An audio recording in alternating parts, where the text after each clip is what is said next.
vois souvent rouge, avec elle sa bouche. Maggie soleil ou bien Maggie larme. On est sous le charme quand son cœur s'enflamme.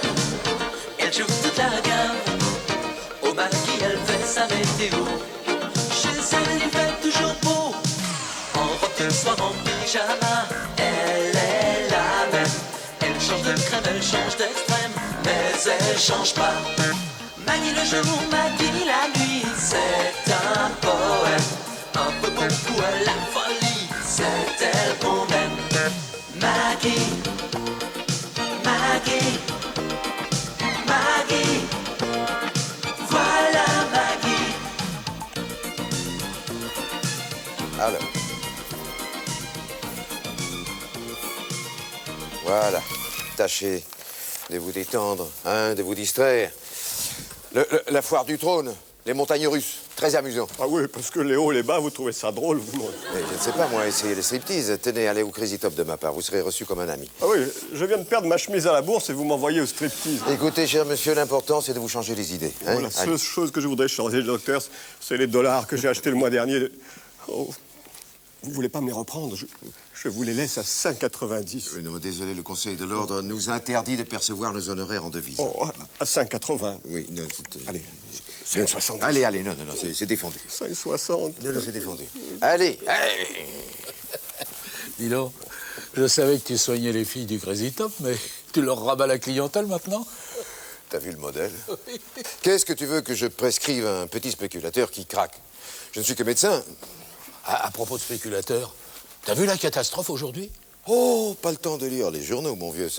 Ça n'arrête pas, le défilé. Tu sais que je suis indexé sur le Dow Jones, moi aussi. Ah.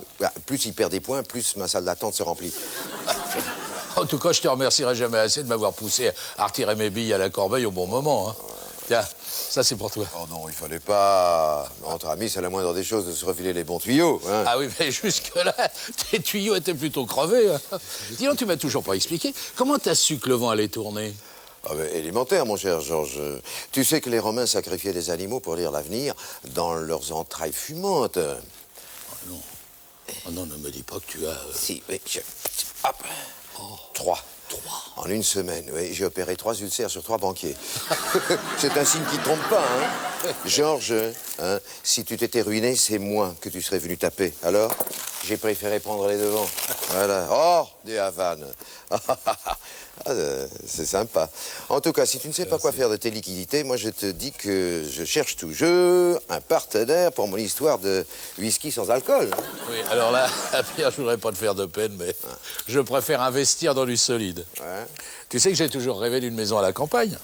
Oui, mais je te rappelle que le fric est sur le compte de Maggie et qu'elle brandit la menace du divorce dès que tu prononces le mot campagne. Ah, bah oui, mais ça, c'était avant. Avant quoi? Avant la crise boursière? Non. Avant un week-end que nous avons passé en Normandie chez les amis. Tu gardes ça pour toi. Hein. Cette nuit-là, j'ai été particulièrement brillant. Je dirais même éblouissant. La chambre était superbe. Tu sais, il y avait des poutres apparentes, une grande cheminée avec un feu de bois, un édredon en plumes. Et alors, dehors, la chouette chantait.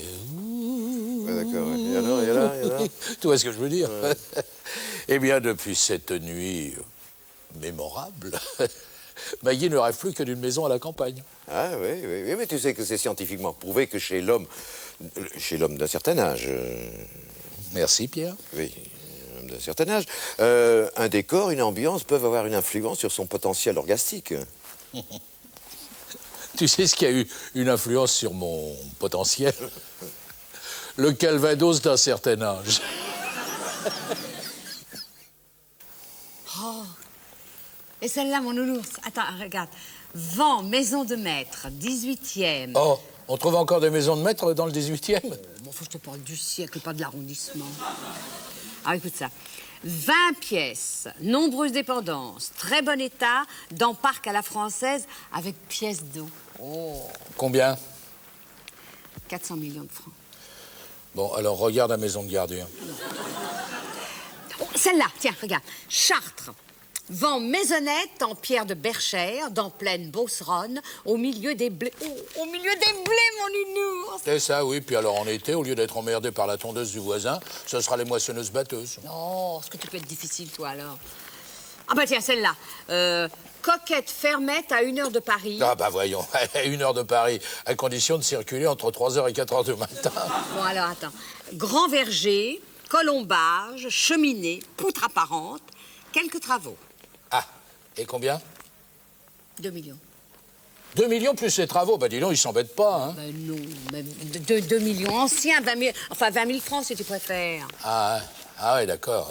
Ah, bah, à ce prix-là, elles doivent être drôlement apparentes, les poutres. Bonjour, Mme Maggie, bonjour, Monsieur Georges. Bonjour, Rose. Dites, vous êtes au courant pour le cataclysme? Oh, c'est le crack? Ah, je sais pas si c'est le crack, mais qu'est-ce qu'ils ont pris en Normandie? On n'avait pas vu une tempête pareille depuis au moins 100 ans. Écoutez ça. Oui. Des vents à décorner les vaches. Oh là là. Plus d'électricité. Oui. Des milliers d'arbres arrachés. Et il y a même des vieilles bicoques qui se sont effondrées.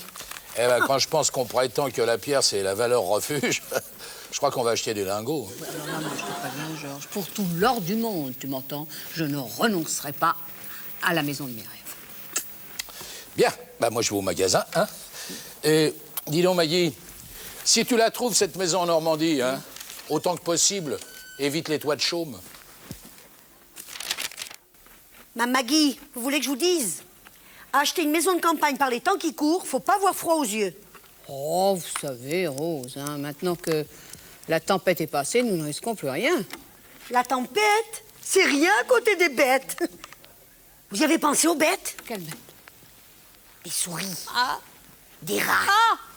des moustiques, des crapauds, des grosses araignées venues comme ça. Et pas des crocodiles pendant que vous y êtes, oh! Non, vous savez, Rose, les bords de la Loire, c'est pas l'Amazonie, hein? Sans compter qu'avec ces vieilles baraques, c'est ni à poussière et compagnie. Ah bon? Ah, c'est ça qui vous inquiète? Oh, bon, rassurez-vous, Rose. Nous trouverons une femme de ménage sur place. Puis vous savez, les femmes de la campagne n'ont pas peur des toiles d'araignée, elles. Nous trouverons une femme de ménage sur place.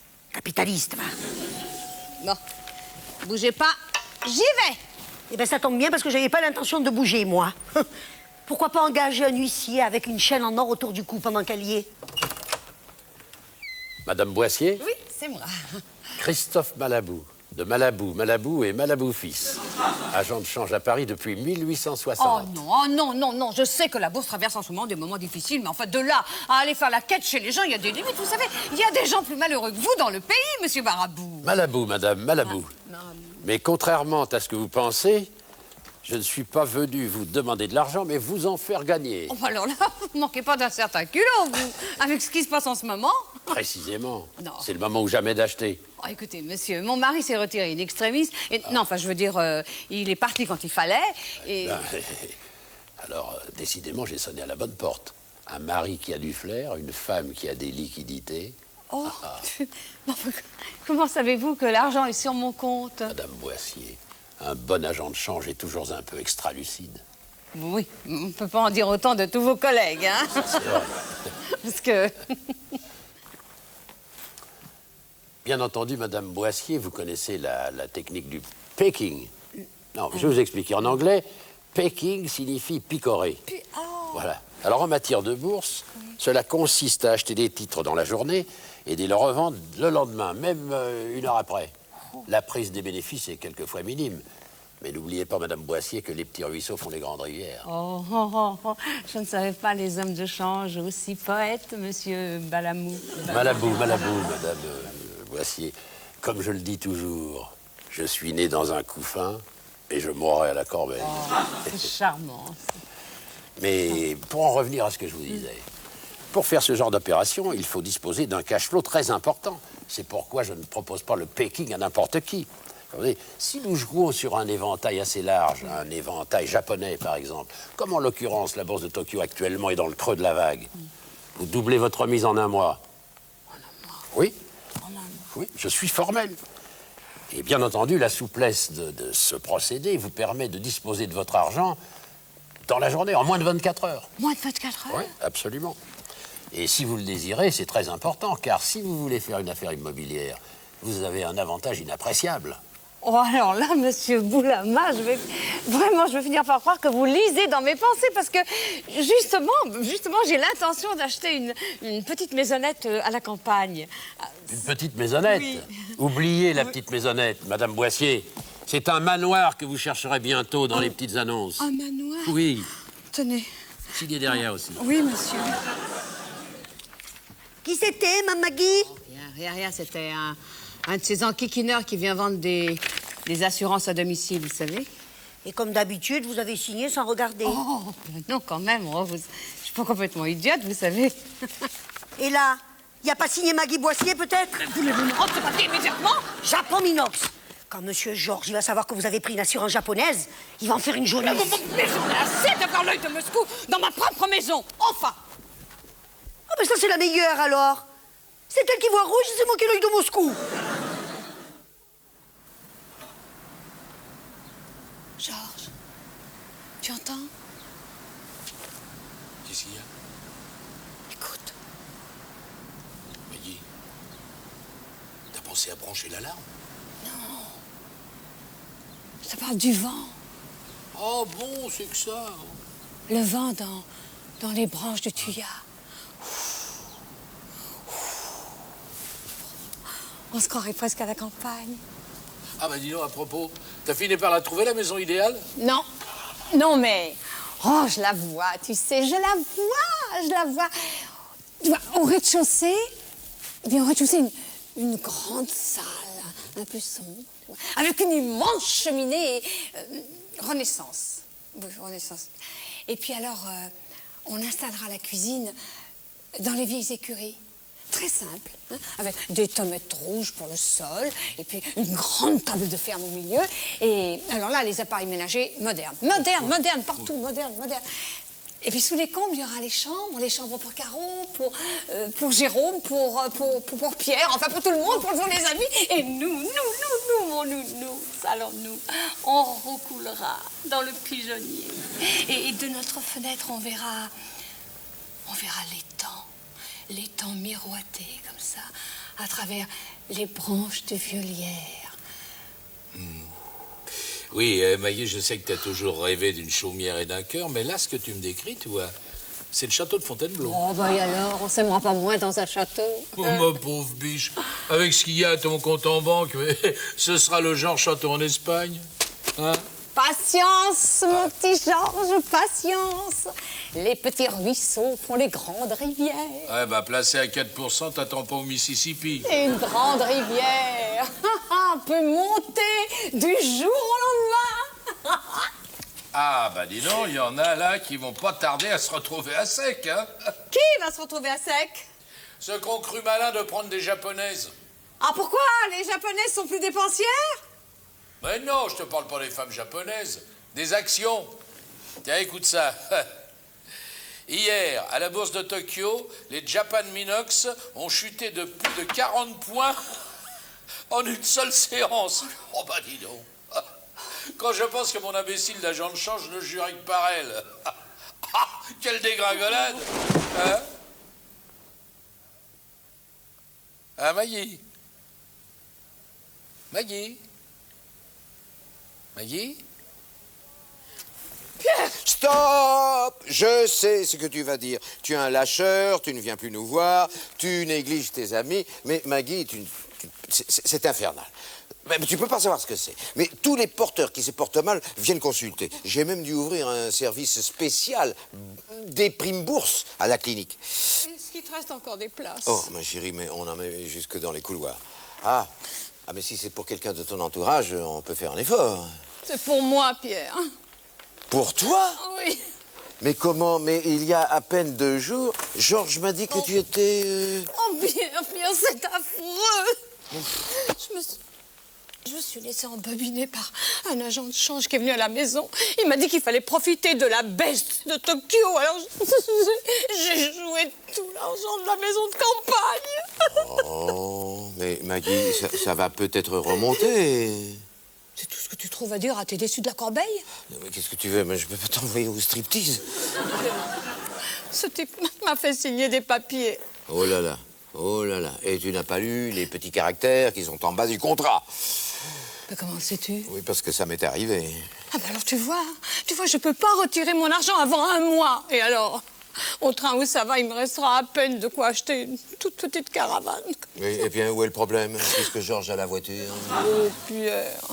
Pierre, tu sais, je me suis dit, comme ça, comme tes affaires marchent bien, tu pourrais peut-être me dépanner. Oui. Mais Maggie, tous les types que je soigne ont perdu leur portefeuille à la bourse. Alors, avec quoi veux-tu qu'ils remplissent le mien? Oh, mon Pierre. C'est une vie épouvantable. Non, mais c'est difficile. Maggie, Pierre, je peux pas. Donc, je parlais de choses et d'autres avec Gilbert. Ah bah tu le connais, Gilbert. C'est celui qui me vend les magnétoscopes japonais. Qu'est-ce qu'il y a, chérie? T'as froid? Non, oui, enfin, je sais pas, je me demande si je ne couvre pas une grippe, tu vois. Oh bah alors là, fais attention, Maggie. Elle est mauvaise, la grippe, cette année. Hein. C'est un virus asiatique. Alors déjà que t'es tombé dans les pommes l'autre soir, t'aurais intérêt à aller voir Pierre tout de suite. Oh, Pierre. Oui, c'est bien. C'est bien, en ce moment, ils ne soignent plus que des boursicoteurs déprimés. Si seulement. Oui. Bon, enfin, de toute façon, il sait encore quand même faire baisser une fièvre. Oui, on peut ça. Si seulement il était capable de faire remonter les cours. Alors donc, pour en revenir à Gilbert, je lui dis qu'on cherche une maison de campagne. Et crac! Il se souvient qu'il y en a une à vendre dans le village où habite sa mère. Mais alors, c'est exactement ce que tu voulais, hein. Une grande cheminée, enfin, peut-être pas Renaissance, mais juste après, 1920. Et il prétend qu'on peut faire une très belle cuisine dans la porcherie. Et tu sais ce qu'il y a dans le jardin? Une pièce d'eau. Enfin, une jolie mare. Et il y a un pigeonnier avec du lierre, voyez. Enfin, lui, il dit que c'est un poulailler, mais enfin, à sa description, j'ai bien vu que c'était un pigeonnier. Nous visitons samedi. Non, mais ça... Tu trouves pas que c'est un peu précipité? Enfin, chérie, une occasion pareille, on peut pas la laisser passer. Tu sais, mon nounours, en matière d'investissement, il faut être prudent, mais très, très prudent. Alors là, je connais mon Gilbert, hein. Là, je te garantis que l'affaire est saine. Non, mais tu sais comment ça se passe. Enfin, tu achètes une maison dans un site idyllique, et puis un mois après, crac, on te fait passer une bretelle de l'autoroute en plein milieu de ton jardin. C'est... Mais c'est pas possible. C'est pas possible. C'est un coin complètement paumé, c'est à l'écart de tout. Eh ben justement, alors ça c'est le coin idéal pour une centrale nucléaire ou pour un silo à missile. C'est... Maggie, mais qu'est-ce qui t'arrive? Enfin, hier, t'étais tout feu, tout flamme pour cette maison de campagne, et là, c'est la douche écossaise. Enfin, chérie, rappelle-toi, le feu de bois, l'édredon avec des plumes, hein? Et dans le jardin, la chouette qui faisait... Ouh. Oh, écoute, non, rien d'y repenser, j'en ai la chair de poule, alors... Oh, bah écoute, ce soir-là, tu m'as dit que j'étais ton petit coq adoré. Oh, mon petit coq au vin, oui. T'avais bu comme un trou.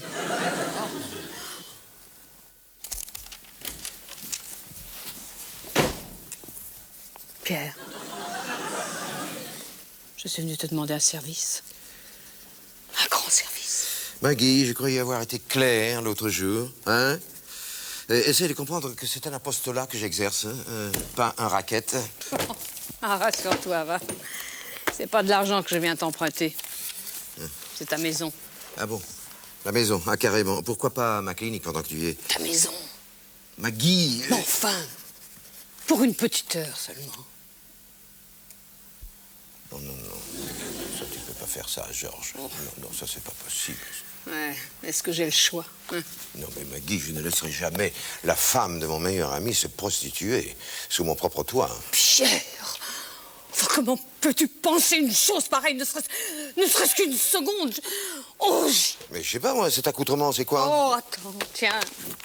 Tiens, je suis tombée sur cette annonce. Oh, c'est la seule solution, Pierre, il n'y en a pas d'autre.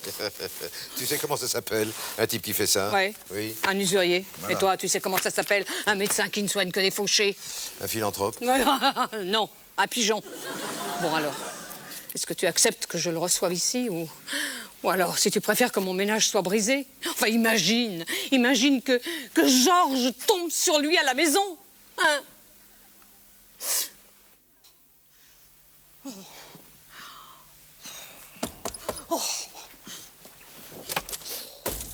70% d'intérêt, c'est déjà scandaleux. Mais alors, 1 heure de retard, ça c'est carrément mal élevé. Pardonnez-moi, chère madame, mais je suis très demandé en ce moment. Ça c'est curieux, alors j'ai l'impression d'avoir déjà entendu votre voix quelque part. Mais, chère madame, au téléphone, tout simplement. Mais cette voix, c'est attaché quelle?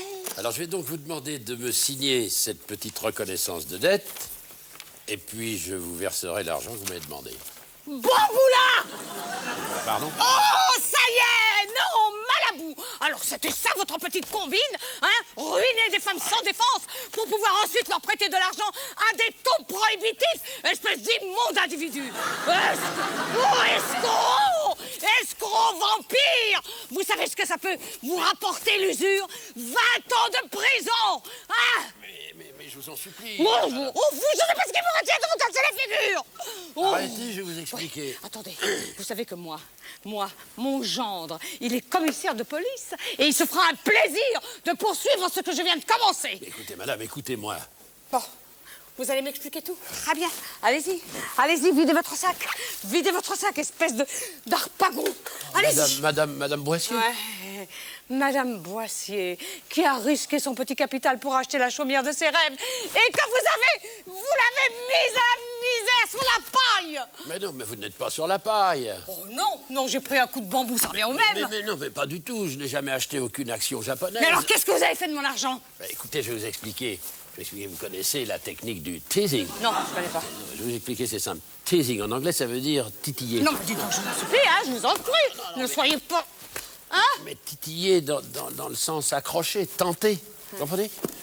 Alors, vous faites miroiter une opération juteuse en bourse à un gogo. Hein? Un gogo, c'est moi le gogo? Passez-moi l'expression. Alors, il fait un premier versement. À la fin du mois, il touche des dividendes substantiels. Il est ravi. Parce qu'une chose, c'est investir plus. En vérité, on n'achète aucune action, aucun titre, rien. C'est tout du bidon. Hein? Avec l'argent des premiers souscripteurs, on paye les autres. Et ainsi de suite. Voilà. Et vos prêts usuraires? Les prêts usuraires, ça c'est... Avant de lever le pied avec l'argent des gogos, j'ai voulu ne pas dépasser mon capital, quoi. Mais je vais vous rendre tout votre argent, madame. J'espère bien. Boissier. Et oui, et vous y ajouterez 10% pour prime de risque. 10%. Et puis, vous me promettez de restituer tout ce que vous avez volé. Tout? Tout! Jusqu'au dernier centime. Sinon, c'est bien simple. Eh ben, j'appelle mon gendre. Non. Voilà. Oh, écoutez, madame, voici alors vous êtes une femme de tête, hein. Ah oui, alors vous avez perdu la tête, hein. Bon, enfin, comment un homme respectable, agent de change depuis 1860, peut-il en arriver là? C'est à cause de votre mari. Mon mari? Georges? Oui. Qu'est-ce qu'il vient faire là-dedans? Enfin, et d'où le connaissez-vous? C'est un de mes clients. Alors, oui, Non. Oui, alors, quelques jours avant la crise boursière, lui et quelques-uns de ses amis et d'autres, prévenus par je ne sais qui, sont venus me voir et ils ont liquidé leur portefeuille. Et moi, j'étais obligé de mettre la clé sous la porte. Oh, c'était ça? Ben oui. Et moi qui vous prenais pour un extra-lucide. Madame Boissier, si j'avais été un extra-lucide, j'aurais fait comme votre mari, mais... Puis là, j'ai mis toutes mes économies dans les japonaises. C'est malin. Alors c'était ça, Mme Maggie? Vous avez fait des spéculations en cachette de M. Georges? Oui. Et maintenant, j'ai un petit bas de laine cousu d'or. Eh bien, je suis bien soulagée, Mme Maggie. Parce que depuis quelques jours, je trouvais que vous filiez du mauvais coton. Oh, mais notre citron, c'était très risqué, hein. Enfin, sans me vanter, je crois que j'ai un certain nez pour les questions financières. Ouais. Heureusement que c'est hier que vous l'avez attrapé votre rhume, hein. Sinon, la fortune, elle vous passait sous le nez. Mon rhume, quel rhume? Ah oui! Mon rhume, bon, enfin, oui. Alors, comment ça va, ma petite chatte? Mieux. Je crois que j'ai échappé au pire. Ouais, tu vois, j'avais raison d'insister pour que tu vois, Pierre. Hein. Ah, toi, je vais finir par croire que t'es extra-lucide. Quoi, moi? Ah, je vais vous dire, M. Georges, elle n'est pas extra-lucide, elle a du nez. Ouais, toi. Tu te souviens de la maison dont me parlait Gilbert? Et alors? J'ai pas eu la patience d'attendre samedi, je suis allé la voir cet après-midi. Non. Ouais. Alors, comment est-elle? Comment était-elle, tu devrais dire, parce que c'est une ruine. Tu vois, qu'est-ce que je te disais? Ah, ben attends, Attends, en rentrant, dans un village, j'ai vu une pancarte à vendre.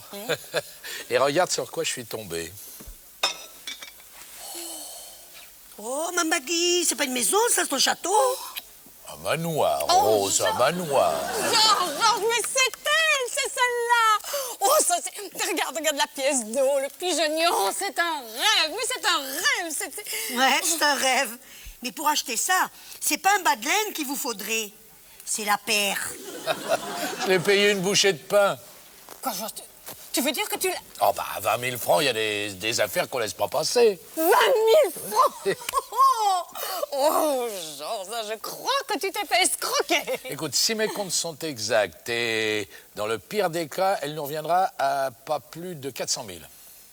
Non, attends, il y a quelque chose que je comprends pas, là. Tu viens de me dire que tu l'avais payé 20 000 francs et maintenant tu me parles de 400 000. Non, mais 400 000 francs, si la propriétaire vit plus de 10 ans, mais il n'y a pas besoin d'être médecin pour voir qu'elle va pas passer l'hiver.